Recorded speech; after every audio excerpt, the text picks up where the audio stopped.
Viewers, I remind you, you watch the broadcasting from online forum venue, the promotion 1520, even now on the venue forum had 4 discussion formats, and right now the agenda is being continued by the dialogue with visionaries participants. Alexander Gabuev, head of the Asian program of Moscow Carnegie Endowment, and also Yukon Huang, professor of the Tsinghua University, leading higher school of Chinese Republic, one with a great experience in Chinese economics and economics of post-Soviet space, and unique chance presence of the speaker on the venue will give opportunity to learn more about expert opinion, how in the future global economics will develop. It will be view from Asia on development of economy of European space. And I give the floor to Alexander Gabuev.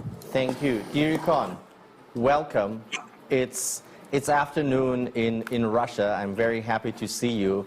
That's the usual Zoom routine. We're sort of used to it, and it's weird because under normal circumstances, you and I would meet twice or 3 times a year in Washington D.C., somewhere in Beijing, and maybe I would be able to lure you into Moscow again. But this whole life is now in Zoom, so I feel that our life has changed a lot on personal level.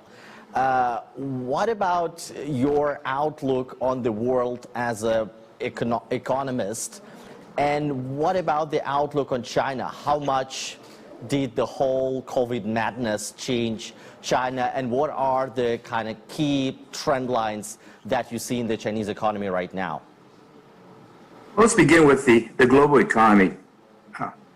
Forecasts suggest that this year global GDP will be negative, maybe 4 or 5%. And the pattern is that the more connected you are to the global economy, the more you are a major economic power, the more likely you're going to suffer a recession. And if you actually are in some of the poor regions of the world, which are not so connected by trade and investment, growth will probably be stagnant. It won't be as deep as the decline in the western part of the world. And you come back to China. China is different. It was the first to suffer from the pandemic. It's the first to come out of it. Its recovery could be described as V-shaped, probably the only economy who's having a V-shaped recovery. So last quarter, the third quarter, the growth was almost 5%. That follows a negative 6.8% in the first quarter. So the forecast for this year is that China's growth might be somewhere around 2% for the year 2020. This compares with, let's say, minus 4% for the US, and perhaps minus 8% for the Eurozone. So China is going to be different. It's going to be the only major economy that's probably going to have positive growth this year. I talked to many senior officials here in Moscow, and I think that sometimes they cannot believe the numbers that China is posting. Although we all know that growth is there, our embassy tells us that you can more or less freely travel inside China and life is sort of back to normal. What's your explanation between the big discrepancy and the kind of collapse in GDP in disciplined countries like Germany? That China, despite all of this, despite the lockdown and despite huge impact that the COVID-19 pandemic has taken during the first quarter, is managing okay during the second and third quarter. Like the figures are really very, very good. Well, from the perspective here in Washington, D.C., and I think it's probably similar in Europe, it's surprising the extent that China is able to recover so quickly. And the numbers of people who were infected, mortality rate is so much lower than it was being experienced elsewhere. I think the answer is its ability to institute what I would call draconian measures, lockdowns, isolation, everyone being told and forced to wear masks, to be able to trace the population and to survey where they've been, and to actually go to various places. You have to be classified as whether you are so-called free from the virus or infected by the virus. So these draconian measures are very specific to China. you have these repeated incidents, for example, in recent months, where medium to large-sized cities of, let's say, 7 to 10 million, that may be a sudden outburst of a few cases. And then within a week, they might test 9 million people and then isolate the people who are infected. So that's China, ability to actually clamp down seriously. And that, I think, doesn't occur here in the United States, in Washington. We're having a difficult time even persuading people to wear masks, and a difficult time to persuade people to keep the social distances. Now, what about China's growth statistics? There's a perennial discussion about whether its statistics are exaggerated, politically manipulated. And I would say that China's statistics over longer periods of time are reasonably accurate. But during downturns, upturns, that tends to be overemphasizes or skewed in the wrong direction. So, for example, when there is a sudden downturn, the official numbers tend to be a little bit higher than you would expect. But the reverse is actually true. When there's a rebound recovery, growth is probably higher than the official numbers would say. And that is because the GDP numbers are so much calibrated to reflect government budget intentions and doesn't capture exactly the cyclical secondary effects. So I would say that the current growth rebound is pretty robust and real. It's captured in things like sales figures. Sales are assuming 4 or 5%. Energy use, industrial production, exports. Exports, for example, surged by 13, 14% in the last quarter. Those are measurable. Those are concrete. There's likely to be a trade surplus this year of 2% of GDP. If you compare that with last year's 1%, then you can see that GDP growth this year, the trade will account for at least full percentage points, and the rest is coming from industrial expansion, investment. What is lagging in China is growth in consumption. So household consumption is not rebounding as fast as it is in the United States or Western Europe. And that is because China does not have such strong social protection programs. I'm very tempted to go into trade, but let's stay a little bit with the countering measures to tackle the crisis that have been adopted by the central government in May, or like rolled out in May during the session of the National People's Congress that was postponed from March, when it's usually held, to May. So what's in that anti-crisis package? We saw that the scale and the amount of money that the Chinese government was putting to combat the COVID-driven crisis was similar to, perhaps similar or slightly less, than a similar rescue package the Chinese government rolled out during the global credit crunch in the previous decade. But it's definitely smaller compared to GDP. So why was Beijing not trying to kind of cover the problem with money? Because it has tremendous international reserves on the balance sheet of the People's Bank. China learned its lessons from the global financial crisis when it put out a huge amount of money, much of it through the banking system, led to 5 years, almost a decade of credit expansion, surging debt levels, largely in the state enterprise and local government sectors. The debt to GDP ratio today in China is close to 300%, if you include households, government, and enterprises. So China does not want to exacerbate potential financial risks. So this particular stimulus program over the last 5 or 6 months was what I say more cautious. It focused much more upon budgetary flows to local governments for infrastructure investment. Expansionary credit policies, but not overwhelming, not as much as it was during the global financial crisis. And this is likely to continue.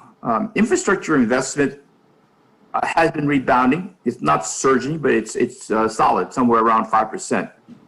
Housing construction is rebounded, but also leveled off. So I don't think the government is going to stimulate infrastructure investment as much as it has in the past.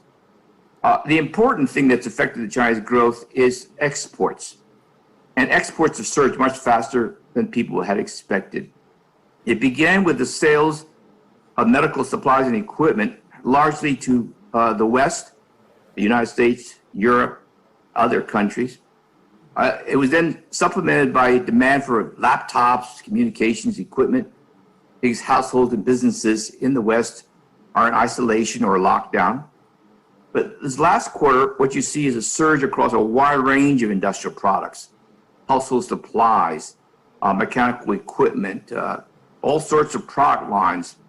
And some of these products would normally have been produced and exported by other countries, but there are supply problems in other countries because of the pandemic, and China is now filling in the gap. So you now have what I call a growth rebound, which is very much driven by exports, not so much by investment or consumption in China. It's interesting that you mentioned that, because I remember that during the first quarter when the pandemic has kind of started to unravel Chinese growth, and like it was still very much concentrated in China, I talked to many Russian industrialists who sourced a lot of their spare parts and different parts of the tools and machinery in China. And it was very interesting how much the global production is depending on China, and depending in particular on Hubei province and Wuhan.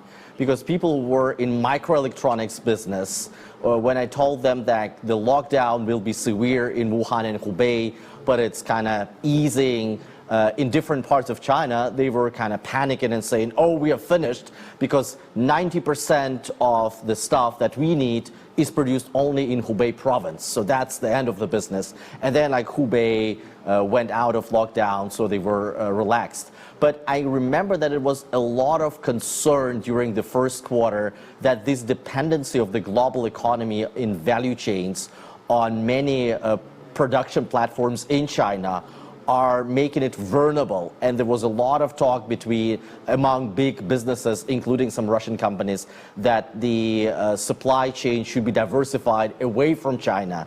So now what I hear from you is that China showed that it's much more robust, because it can put in these draconian measures, overcome the pandemic faster, and remain a strong growing engine in terms of simple manufacturing. Is that correct understanding?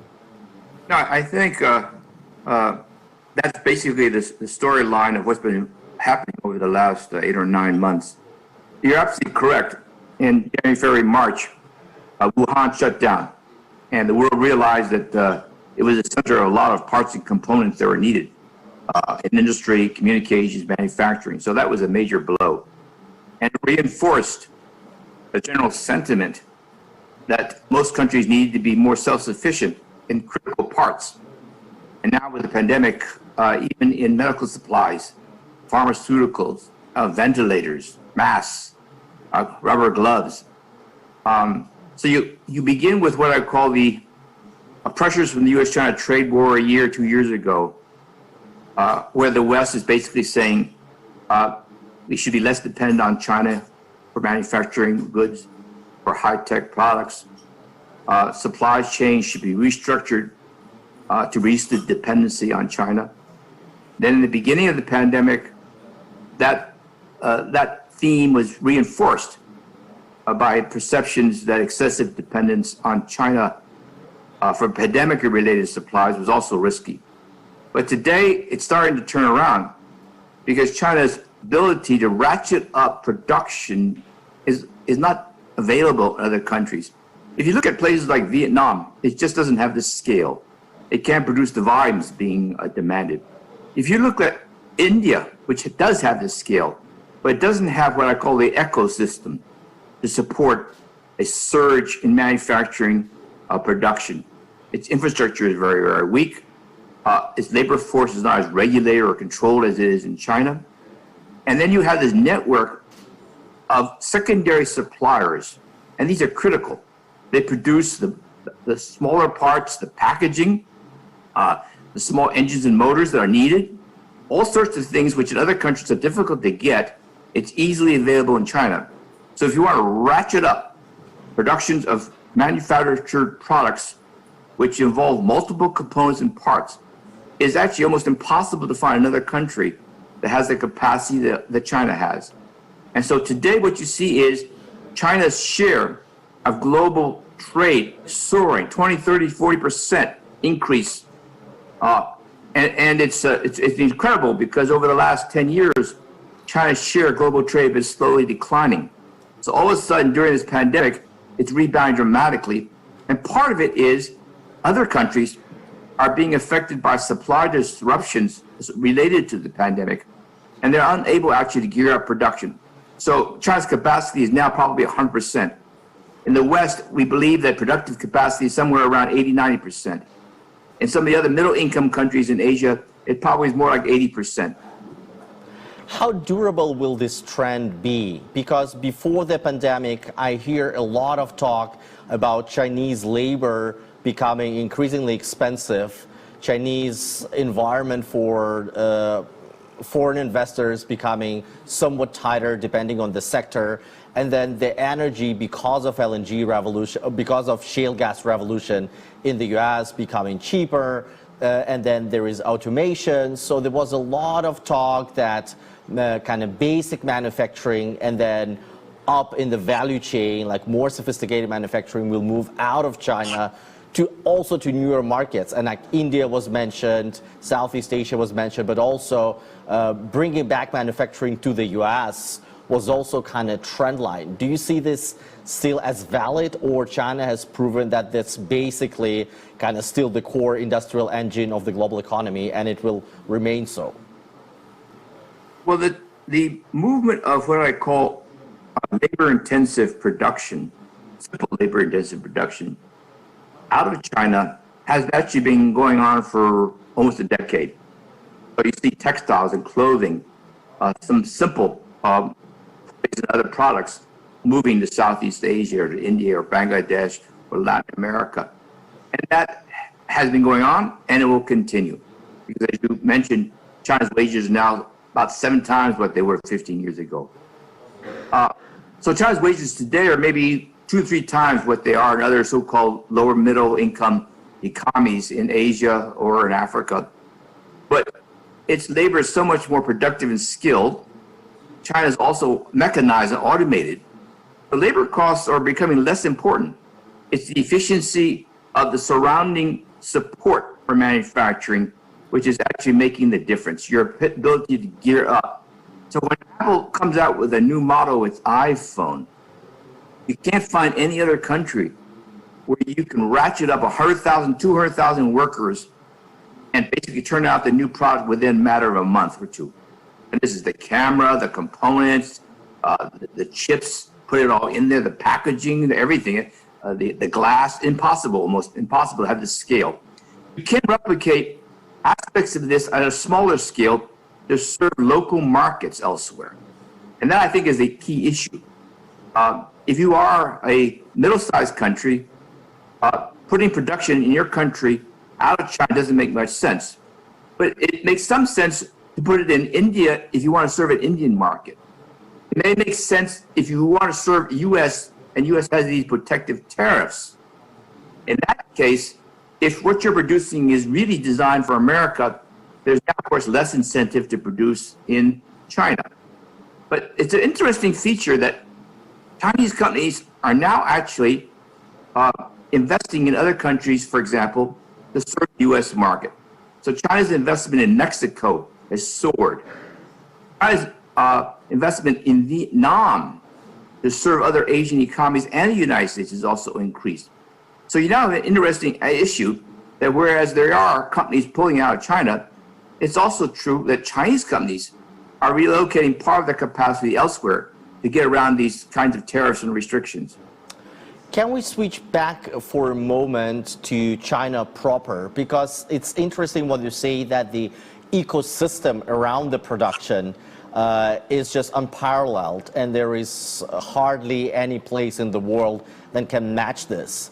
How much this new program of new so-called new infrastructure, which looks like the backbone of the new 5-year plan that's going to be discussed next week in Beijing during the plenum and then probably approved next March. how much does that fit in? Because I heard a description from a senior Russian official who said it looks like Chinese are very strategic and they use the previous crisis in order to build all kind of the basic infrastructure of the 20th century, all the roads, all the bridges, all the electricity grids and stuff that's completed because of the 2008-2009 global credit crunch. And now they're using COVID to build all the infrastructure for the 21st century. High power electricity grids, big data centers, chargers for electric vehicles, like everything that the World Economic Forum in Davos describes as part of the fourth industrial revolution. Does it resonate with you? Is some currency to that argument? Well, I would say that the picture is rather mixed, and it depends upon the type of activity. China came out of the global financial crisis much stronger than people expected. It came out of the Asian financial crisis back in the year 2000, increasing its share of global production. And other countries in Asia actually fell back. So there's this pattern that during crises or financial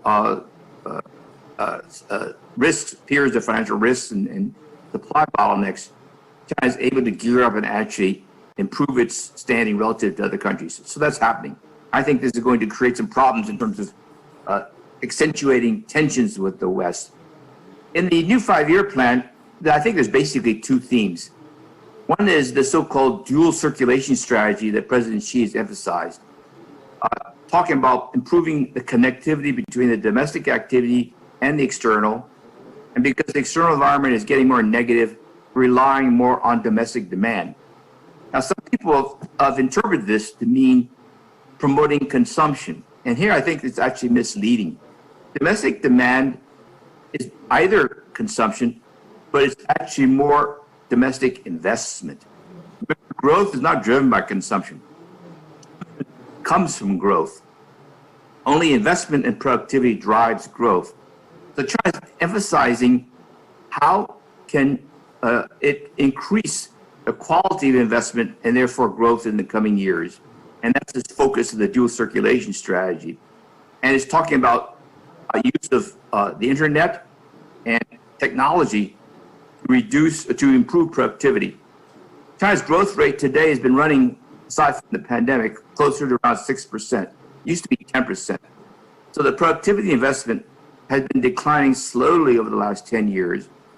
Investment rates have remained very high, around 43 to 45% of GDP. But because the rate of return on investments has been declining, growth is declining. So the challenge in this 14th 5-year plan period is reversing this decline in productivity. And I would say that there is probably two major areas that China needs to focus on. One is the inefficiencies of its state enterprises. Rates of return in the state enterprises is about half of what that is in the private sector. So that's one area. The other area is to improve the efficiency and quality of state investments in infrastructure relating to urbanization. China tends to spread its infrastructure around, partly for equity reasons, partly actually for security reasons in the far west. But that infrastructure investment is getting very low returns. So China has to deal with this kind of productivity issue in the 14th 5-year plan in order to maintain very rapid growth. And lastly, there's this heavy focus on innovation. And the question is, can China really be competitive? Can it become a major power in the next 20 or 30 years? And I would differentiate between China's ability to innovate in areas like consumer products, particularly internet services. It's first rate. So it's companies like Alibaba, Tencent, globally competitive. But in science-based, engineering-based innovation, the picture is more mixed. China, for example, can produce a quality high-speed rail, but it cannot produce a globally competitive car. And although Huawei can produce world-class communications equipment, China does not have the capacity to produce these semiconductors and chips. So that has become the vulnerability for China. So as everyone realizes, America is restricting the sales of chips and the ability to produce chips affecting China in a very negative way. And I think that's a vulnerability and risk in the coming decade. How much the whole kind of trade war issue is really a risk for the Chinese economy going forward? Like the exports have rebounded because of exports of masks and medical supplies and ventilators. But how much the tariffs that are now being imposed, and then all of the kind of unannounced side story, which is the tech restrictions and the gradual effort of the FBI and DOJ to push out Chinese scholars working for exactly engineering, IT, getting their PhDs in places like MIT or Stanford, how much that affects the ability of China to overcome the challenge that you are talking about, and how much the Chinese leadership is aware of that, and what is kind of the counter strategy? I think you're absolutely correct to key in on the risks that is being caused by the decoupling, and particularly the risks associated in terms of the restrictions coming from the United States and also from Western Europe in terms of the transfer of technology and knowledge to China. I mean, China's growth rate of 10% for 3 decades largely is a consequence of its ability to transfer and make use of technology and know-how developed in the West and to introduce it into its domestic productive system. And it's extraordinarily successful in that regard. And we have to recognize this is a country with a per capita GDP of only $10,000 compared to 50, 60 in the West. So it is being more innovative or sophisticated in production at a rate much higher than one would expect for its income level. So this decoupling is a major threat. So not only is it availability of chips, but it's cutting off research collaboration, access to a wide range of data and sources that normally China would be able to use, and I think this has a major impact. Trade by itself, in a strict accounting sense, does not explain much of China's growth over the past several decades. It never accounted for more than 10 to 20% of its growth rate. In other words, no more than 1 or 2%. The rest essentially was investment and productivity increases. And the productivity increases came from moving relatively low productive workers from rural areas to urban areas. So you have 304 million Chinese workers coming from rural areas to the major urban centers. So that's China's growth story, investment, productivity, supported by trade in the sense of bringing knowledge to China. So who's going to suffer more from the decoupling and the trade war and these tariffs? A study done by the IMF a year ago suggested that in the short term, the next couple of years, China would be more adversely affected because it's more trade dependent than the US. But by breaking off this transfer of knowledge, actually, America was going to actually suffer more than China in the medium term. And why is that? Suppose America stops American companies from selling chips and high-tech equipment to China. So you have major innovative companies, Qualcomm, Intel, these companies, they derive 30 to 60% of their revenue from sales to China. Their ability, therefore, to generate profits for investment are severely damaged. And then if you look at the U.S. economy, it grows largely from innovation. It isn't a basic industries kind of production or labor-intensive production. It grows because of innovation and productivity increases. So if you damage America's ability to innovate, you potentially cut its future growth rate from, say, 2.5% or 2% down to 1 to 1.5%. So here is the likely scenario 5 years down the line if decoupling occurs. You find that America's growth falls from 2% to 1%. And 1% is a big problem, I think, in the United States in terms of employment expectations. So China's growth is 6%. It suffers. So it may fall from, let's say, 6% to 4%, a 2% loss. But 4% is still manageable in some ways compared to what it needs. After all, population growth in China is essentially zero. So per capita terms, it's still very, very strong. So China doesn't grow at 6 or 7. It grows more like 4. And it needs to find ways to maintain productivity, and that's why it's investing in producing chips, trying to get ahead in high-tech industries, but that's very expensive. So it's pouring money into these activities. In the short term, that money going into these high-tech activities generates a very low return because there's a lot of waste. And you don't know if you're going to be successful. So this effort to be more innovative doesn't actually help near-term growth. It actually makes it harder. But the big issue is, what about 4 or 5 years down the line? We'll try to be more globally competitive in these high-tech areas. And I think this is, of course, is the big question. If you go back 5 to 10 years ago, most people would say, well, China cannot innovate. Its political system, its control on data, its restrictions, the inability to exchange information, retard or make innovation difficult. But China has been extraordinarily innovative over the last 5 years. So you have these companies, particularly in the internet sector, whose capacities and abilities are actually above that in the West. And so I still think there are areas where it's surprisingly good. There are areas where it still needs to catch up, and it's certainly trying to do so. What about the kind of strategies on the corporate level, particularly we are talking those global tech companies?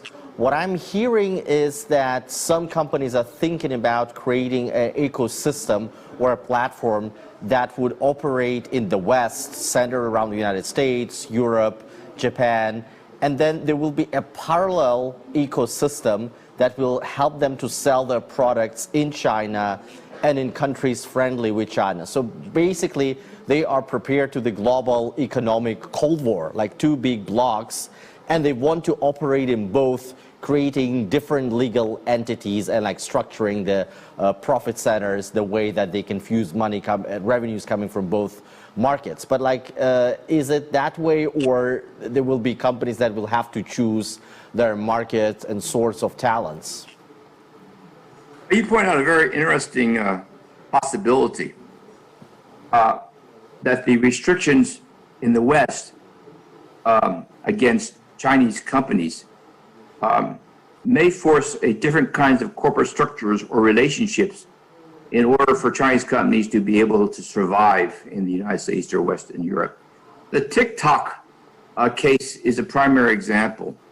So now you have a situation where TikTok is being asked to essentially sell out its market in the U.S. to U.S. companies and to transfer its algorithms and know-how in order to be able to maintain a presence. And the question is, in this new kind of corporate structure, what will be the share or authority of the original Chinese company ByteDance? We don't know that yet, so I think this is a huge issue. Huawei, I think, is another clear example. Huawei is losing out in Europe and elsewhere in terms of its ability to move forward with construction of 5G communications systems. But is there a possibility that Huawei can actually partner with Ericsson or Nokia or with a U.S. company to provide assurances to Western governments that security concerns can now be handled in terms of a collaborative arrangement? Or even if you go further, in a situation where many products have dual use, both a commercial use and a security implication or risk, I think we need global agreements on how to regulate and ensure that these kinds of activities can be handled without creating the kind of suspicions and tensions which currently exist. So we're now treading into a new area, whether we find global arrangements as well as corporate structures that basically partner interests across countries to deal with these tensions that have become overwhelming in some ways. What about American or global companies working in China? Because we see that the Chinese government is also tightening the environment and creating some tools that can sort of replicate the instruments that the US has. So China is not running a global currency, so it's not built as efficient sanctions as the Treasury operates because of the global domination of US dollar. But you look this negative list of the enterprises that was rolled out by MOFCOM and the export control regulations, and you see that China is also creating a legal framework that can help it to put pressure on Western companies operating in China or depending on the Chinese market as well? I think this is going to be a source of negotiation in the coming years. And I think the TikTok case is a good example. Suppose America says to China and Chinese companies, you're coming in to an area where data sensitivity is an issue. And for you to come in, I want you to be willing to negotiate a collaborative arrangement with an American company to guarantee the security of data use. That's a condition. Now, China is basically saying this is unfair. This outright robbery of knowledge or technology developed in China. But of course, the reverse is true. China has been for decades restricting the access of foreign companies to the Chinese market in internet services and digital and areas where data use is sensitive or where censorship is a major concern. So an Amazon or a Google or a Facebook, the inability to operate in China is, in my view, a big issue. So I think this kind of conflict, which you highlighted, is going to elevate the discussion of the principle of reciprocity, equal treatment in the two countries. So China, if you want to expand into the West, you must liberalize and allow more foreigners to operate in sensitive industries in China. Now, to some extent, or to a fairly significant extent, I think the time is actually ripe for addressing this concern. If you go back 20 years, 75, 80% of foreign investment going into China required a Chinese joint venture partner. And that was to carefully monitor security risks, potentially, but largely to try to facilitate the transfer of foreign technology to China. Today, only about 20% of foreign investment in China comes under joint ventures. And in major industrial product lines, the barrier has been broken. So Tesla is the first Western car company that is now operating in China without a joint venture. German chemical company, BASF, is the first Western company in chemical industries to operate in China without a joint venture. So for what I call the mainstream industrial activities, China can easily say, I no longer require foreign companies to form a joint venture for entry. But you still have what I call the security activities, the data sensitive activities, the internet activities. China 10 years, 15 years ago was actually concerned that Western companies, particularly American companies, if they're allowed to operate, there would be no domestic competitors capable of competing with them. And that's actually a concern being felt in Western Europe. They now see that American companies dominate the market in these areas. There's no competition. Even in the United States, there's a worry about monopoly competition. So I think that this particular issue, which is now a concern not just in China, but globally, will be a opening for China, for the West to talk to China about. You need to open up the market in these areas where there's practically no Western presence, and we have to talk about joint regulatory partnerships to deal with these kinds of concerns.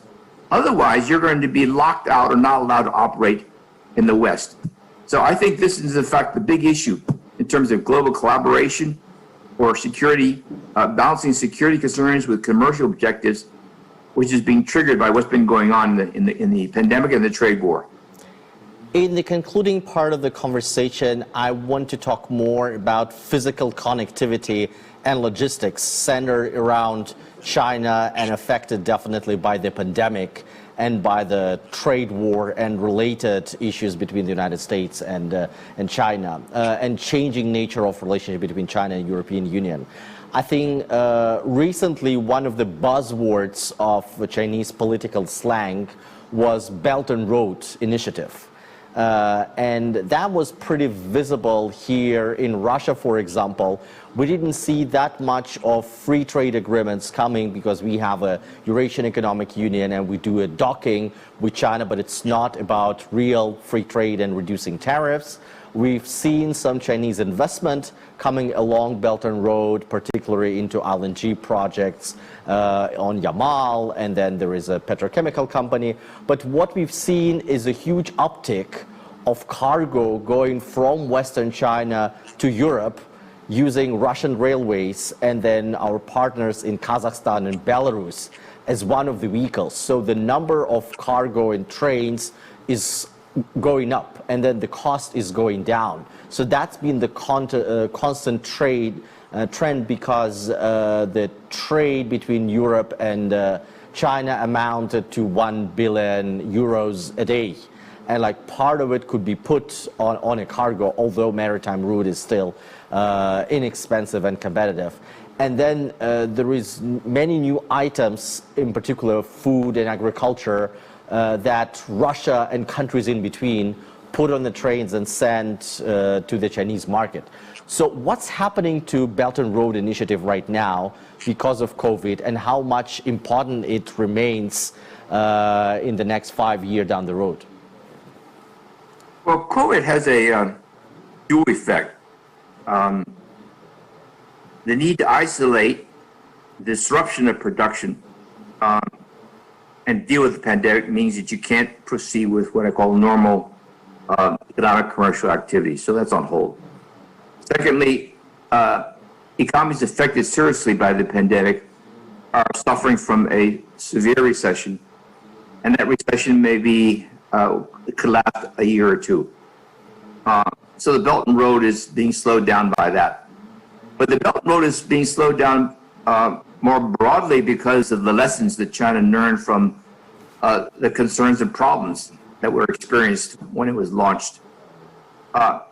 There's too many examples of projects which didn't make much sense, of countries which cannot service the debt, concerns about the China's strategic intentions and whether those override any potential economic commercial benefits from the recipient countries. I began this process several years ago with the view that these kinds of risks, these problems, these concerns, that was should be the concern of the recipient. If they wanted the project, the risk was theirs. They didn't realize that if something went wrong, they would share in the blame. So now they realize there's a fallout. There is a political risk from bad deals. Secondly, China's financial situation is not as strong as it was several years ago. It still has $3 trillion of reserves. But nevertheless, its debt levels are much higher. These Belt and Road projects are financed by loans. These loans, in some cases, are going to be restructured. In some cases, they have to be written off. So there are financial consequences to the Belt and Road investments, which are now being weighed by Beijing officials. But the Belt and Road will be coming out and continued. So people talk about a Belt and Road 2. You're going to have better project selection, more concern about the financial implications, more focus on financial and commercial, and taking into consideration political risks. There is I think, a strong logical reason for the Belt and Road in terms of connectivity. Countries along the Belt and Road route, Russia, Central Asia, Middle East, Africa, reaching all the way out to Europe, that makes sense.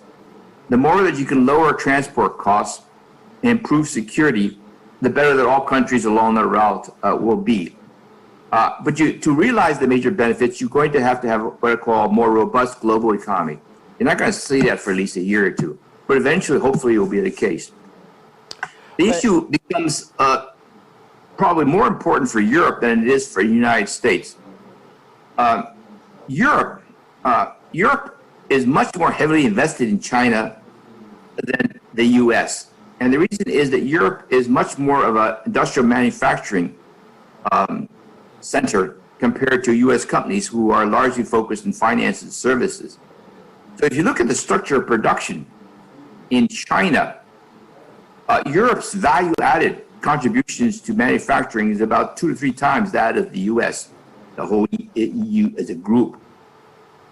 Europe is much more connected via trade now, increasingly so, with China than America.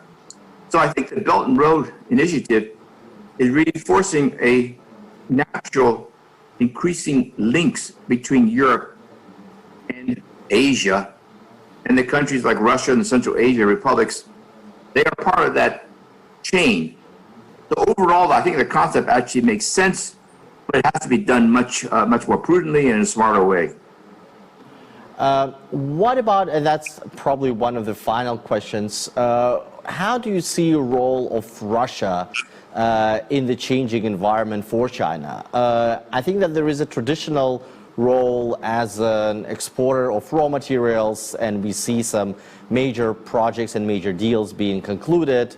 China is pretty diversified in terms of sources of hydrocarbons, but I think it looks at Russia as one of the cheap opportunities in the neighborhood. And also talking to some people which have more security background, they tend to think that ground-based pipelines between two nuclear superpowers are safer for them going forward than maritime routes going through places like South China Sea or Taiwan Strait. But there is also another dimension, which is the agricultural exports, because China has done tremendous efforts in order to feed its giant population. It's done a lot of kind of very successful steps. There is new political campaign run by Xi Jinping to stop food waste, but still China needs to import more. And then there is natural compatibility with Russia. But third, what I see and what I hear from both Chinese colleagues and Russia colleagues, that exactly for the reasons of decoupling, China is in search for partners in fundamental research, mathematics, IT, developing algorithms, and they have highly skilled and highly trained mathematicians and engineers which have Stanford, MIT degrees in China and have terrific degrees from Tsinghua, a familiar university to both of us, but still they want some foreign brains in the mix, and they believe that Russia as a friendly country which still has some expertise, or at least pockets of expertise in those domains, can be a valuable partner for them. I think you've outlined it quite well. The ongoing trade war, the technology battle, the tensions between China and the West makes it natural and understandable that China's relations would strengthen. There is, as you noted, complementarity in terms of the economic structure. So Russia's commodities, energy, potential agricultural possibilities merge well with China's needs. And I think that kind of trade and connectivity is quite helpful. China also sees that a strong, substantial Russian presence in the land routes connecting Asia to Europe is also vital to its own interests. I think there is a synergy in both in terms of economics as well as political security. But as you well know, there are also perceptions, concerns in terms of this relationship on both sides that makes this kind of what I call forced alliance a little bit more softer than it might normally be. I think that as long as the tensions with the West remain as harsh as they are, I think the natural forces pushing the two together will increase. A cutoff in terms of education technology exchange between America and China will have a very severe impact. The U.S.-China research collaboration is the most substantial collaboration between foreign countries in the world. So if you break it apart, then you have what I call a gap, and China is going to be seeking potential other partners. China does not have too many allies, neither does Russia. So I see that this is going to actually also push the two countries closer together. very final question. If you sit in Beijing, what are the free risks to the global economy that are key to you, and what are the free opportunities in the global economy that make you optimistic? Well, when I look at it from a China side, I always say to others, China is actually hostage to a rules-based global system. That's its vulnerability. It's been the major beneficiary of the international financial trade system after it joined WTO. So it is now the largest trading partner with 124 countries. It's the second largest destination for investment. It needs a stable and well-functioning global international ecosystem to survive. So the decoupling risk, the weakening of institutions like WTO, WHO, is a real problem for China. And I think from a Western perspective, if they realize that China is actually hostage to a rules-based system, the potential to deal with China lies in saying to China, if you want a rules-based system that plays fairly and that is being supported by everyone, you need to change your behavior in certain areas. You need to reform and liberalize. You need to think about the role of your state sector and how that creates problems and distortions for the West. And if you're willing to adjust and accommodate changes which need to be reflected in the global financial system, then we can continue with a rules-based system. Otherwise, you have this problem of America trying to go it alone and Europe increasingly being drawn into having to choose between the two sides and also generating certain suspicions. In China, the risks for China, aside from this problem, the risks in China is how it can continue to basically manage a rising private sector, particularly in digital, internet, and other kinds of services, while maintain what Beijing wants, which is strong authoritarian control. So you have this clash between the role of the market, which when she came into authority said should be dominant, with the principle that the state should continue to play the strongest role in the economy. Just a clash of these two kinds of areas.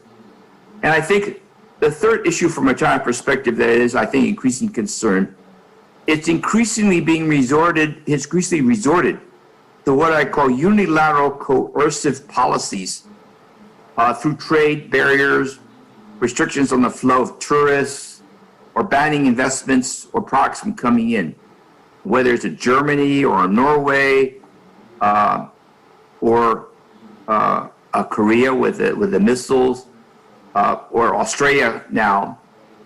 It is also beginning to what I call threaten the viability of this rules-based global system. So the great irony today is that what I call the rules-based global system, its viability is being threatened both by the creator, for example, the United States, as well as the major beneficiary. And I think that the challenge is how do you preserve the best elements of this system? And for that, I think it's a role that Europe has to play, but has not been able to play so far because it's been so, what I call, disorganized and pulled in many directions. Thank you so much. It's always an intellectual delight to talk to you. I hope that life will get back to normal, fingers crossed, sooner rather than later. We are all vaccinated with the Russian or American or Chinese vaccine, whatever that will work, and we can travel and see each other again. Thank you so much, Yukon. Thank you. Very much appreciate it. Take care. Thank you very much for listening.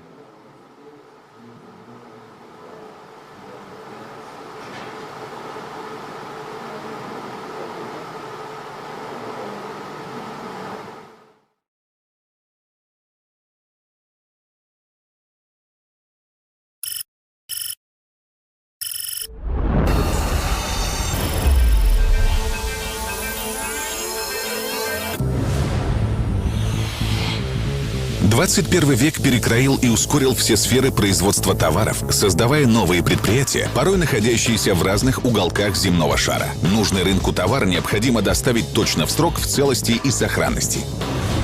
Для организации перевозки любого груза требуется согласованное взаимодействие всех участвующих в ней сторон. Это взаимодействие предполагает формирование оптимальной логистической цепочки поэтапных операций для осуществления процесса транспортировки.